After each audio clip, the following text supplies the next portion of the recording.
Y'all got to establish y'all digital storefront, y'all digital landing, giving people something to land on. You know, we live in a rap world where though everybody want to be a rapper, and I'm cool. You can do whatever you want to do. But everybody chasing the repost and this and the third.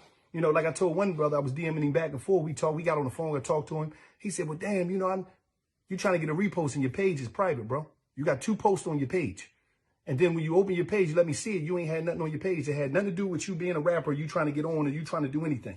You ain't had no links in your bio, nothing. He told me, I said, listen, bro, you get a link tree. You let people know where they can get your stuff at. Oh, no, so you just rapping in the car. You ain't even got no song. You rapping in the car with somebody else's beat. You want somebody to repost that. That's it. You ain't got no other digital landing. A digital landing is when somebody posts you or whatever, when somebody first hear about you and they go to your stuff, go to your page, it's a landing. It's something they can land on. It's like, you know, damn, okay. Here's YouTube, hit the link. You got to